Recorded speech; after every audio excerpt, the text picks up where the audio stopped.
আমি তো ভাবি এই উম্মতকে তো দাড়ি দিছিলেন জান্নাতে যাওয়ার জন্য। কি কি কি জন্য? কার কারণে পাইলেন? নবীজির কারণে। এই উম্মত দাড়ি দেখায় জান্নাতে চলে গেছে বহুত, আরো চলে যাবে বহুত। কিতাবে আছে, কিতাবে জমানার সবচেয়ে বড় মুহাদ্দিস মারা গেছে। স্বপ্নে দেখার পরে জিজ্ঞাসা করছে কি ব্যবহার হলো আপনার সাথে? দাড়ি দেখায় চলে গেছি। দাড়ি দেখায় মানি আল্লাহর সামনে যখন দাঁড়াইছি, আল্লাহ জিজ্ঞাসা করছে ওই বুড়া কি নিয়ে আসছিস? তখন হাদিস মনে উঠছে, সাথে সাথে বলে ফেলছি সাদা দাড়ি নিয়ে আসছি, আর কিছু নিয়ে আসি নাই। তো আল্লাহ চেতা গেছেন শুধু দাড়ি। তো প্রতি উত্তরে বলছে আপনি রাগ হন কেন? এই হাদিস কি আপনি বলেন নাই জিবরিলকে? কেন হাদিসে কুদসি আল্লাহর বাণী। আপনি কি জিবরিলকে বলেন নাই? জিবরিল আমাদের নবীজিকে বলে নাই? নবীজি কি সাহাবায়ে কেরামকে বলেন নাই? সাহাবায়ে কেরাম কি ওনার ছাত্রদেরকে বলেন নাই? আপনি নাকি সাদা দাড়ি দেখলে লজ্জা পান, এখন তো দেখতেছি উল্টা। দাড়ির কথা বললাম, আপনি চেতা গেলেন। তা আল্লাহ হাইসা দিয়া বলতেছে সবাই সত্য বলছে, আমিও সত্য বলছি, মাফ করে দিলাম যা। হাদিস দিয়া দিতেছি ইন্নাল্লাহ লা ইস্তাহি যি শাইবাতিন, যেই ব্যক্তি শাইবাতিন ফিল ইসলাম, যেই ব্যক্তি ইসলাম অবস্থায় ঈমান অবস্থায় দাড়িকে পাকায় দিবে, ওর পাকা দাড়ি দেখলে আল্লাহ লজ্জা পায়, শাস্তি দেয় না না না। যে উম্মতকে আল্লাহ দাড়ি দিয়েছেন জান্নাতে যাওয়ার জন্য, ওই উম্মত শেভ করে কি করে? আচ্ছা এটা বাদ দিলাম, মদিনা মুনাওয়ারায় যখন হজে যায় তো দাড়ি ছাড়া যায় কি করে? আমার তো যুগ বিয়োগে মিলে না, কিন্তু হাজারো হাজিকে দেখি বাংলাদেশি দাড়ি ছাড়া রওজার সামনে দাঁড়ায় আছে। কেননা ও দেখো আর না দেখো, আমাদের নবীজির রওজার সামনে দাঁড়াইলে নবীজি তো দেখে। ওলামা বলুক না দেখে না, দেখে না। আমাদের নবীজি তো জীবিত কবরে, হায়াতুন নবী। ও দাড়ি ছাড়া যায় দাঁড়ায় কি করে? যদি দেখা চেহারা ফিরায় নিল তো ভাগ্য খুললো না বন্ধ হইল? হ্যাঁ, দ্বিতীয় যুগ বিয়োগ মিলে না। মদিনা মুনাওয়ারা গেল, আয়েশা দাড়ি শেভ করে কি করে? যাকে আল্লাহর রাসূল দেখলো দাড়ি শেভ করে কি করে? তো যেটা বুঝাইতেছিলাম মেরে দোস্ত, দাবি তো করি আল্লাহকে ভালোবাসি, কিন্তু প্রমাণ কি? কালকে এই চেহারাটা কি করে দেখাবো আল্লাহকে? বলেন প্রমাণ কি আপনার কাছে যে আপনি আল্লাহকে ভালোবাসেন? কি প্রমাণ? সবকিছু বাদিয়ে দিলাম, একটার উপরে শেষ করে দিতেছি। সবকিছু বাদিয়ে দিলাম, প্রমাণ হয়তো যদি আল্লাহকে ভালোবাসেন আপনি, প্রমাণ হয়তো একটা, প্রমাণ হয়তো ডেলি 5 বার আল্লাহ আমাদেরকে ডাকেন। কয়বার? যুবক ভালো মতে শুনো, ভালো মতে চলে যেতে হবে আল্লাহর কাছে। নারাজ আল্লাহকে করো না। আমাদের ঢাকায় একটা কথা আছে, সবার সাথে পাঙ্গা নেওয়া যায়, আল্লাহর সাথে পাঙ্গা নেওয়া ঠিক না। হায়াত কার হাতে? মৌত কার হাতে? রিজিক কার হাতে? ইজ্জত কার হাতে? বেইজ্জতি কার হাতে?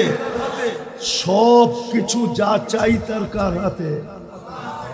তাইলে আল্লাহর সাথে পাঙ্গা নিবা কি কইরা? পাঙ্গা বোঝো? আরে বোঝো পাঙ্গা? না বোঝে না, ঢাকার কাছে থাকে তারপরও বোঝে না। নরসিংদী তো একসময় ঢাকার ভিতরেই ছিল না? ছিল না? হ্যাঁ, তারপরও ঢাকায় শব্দ বোঝেন না। আল্লাহর সাথে পাল্লা নেওয়া যায় না, আল্লাহর সাথে পাল্লা নেওয়া ঠিক না। আমরা দাবি করি আল্লাহকে ভালোবাসি, হয় আমার জাতি যদি একটা দিয়া প্রমাণ দিত, একটা দিয়া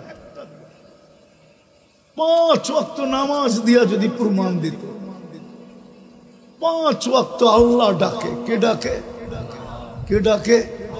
আমি তো যুবকদের পায়ে হাত রাখা বলি, যুবক সারা রাত্র নেটের ভিতরে থাকো। প্রত্যেকের বাড়িতে ওয়াইফাই আছে, আনলিমিটেড চালাও তোমরা।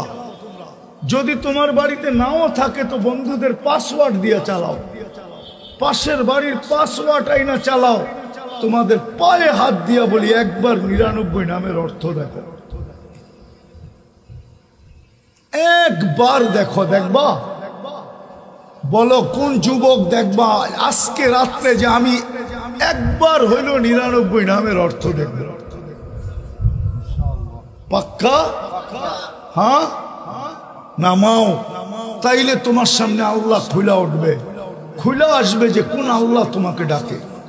শুধু আল্লাহ ডাকে না, রহমান ডাকে, রহিম ডাকে, মালিক ডাকে, কুদ্দুস ডাকে, সালাম ডাকে, মুমিন ডাকে, মুহাইমিন ডাকে, আজিজ ডাকে, জব্বার ডাকে, মুতাকাব্বিরুল খালিকুল বারিউল মুসাব্বিরুল গফফারুল কহ্হারুল ওয়াহ্হাবুর রাজ্জাকুল ফাত্তাহুল আলিমুল কাবিদুল বাসিতুল খাফিদুর রাফিউল মুইজ্জুল মুদিল্লুস সামিউল বাসিরুল হাকামুল আদলুল লতীফুল খবীরুল হালিমুল আযীমুল গফুরুশ শাকুরুল আলিয়ুল কবীরুল হাফিজুল মুকিতুল হাসিবুল জলিলুল করিমুর রকিবুল মুজিবুল ওয়াসি আল হাকিমুল ওয়াদুদুল মজিদুল বাঈতুশ শহীদুল হকুল ওয়াকিলুল কবিয়ুল মতিনুল ওয়ালিয়ুল হামিদুল মুসি আল মুবদি আল মুঈদ আল মুহয়ি আল মুমীত الحي والقيوم الواجد الماجد الواحد الأحد الصمد القادر المقتدر المقدم المؤخر الأول والآخر الظاهر والباطن الوالي المتوالي البر التواب المنتقم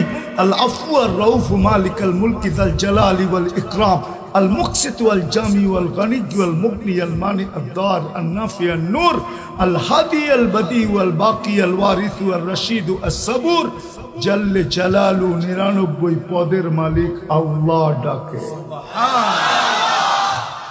শুধু যদি একটা কাজ করত,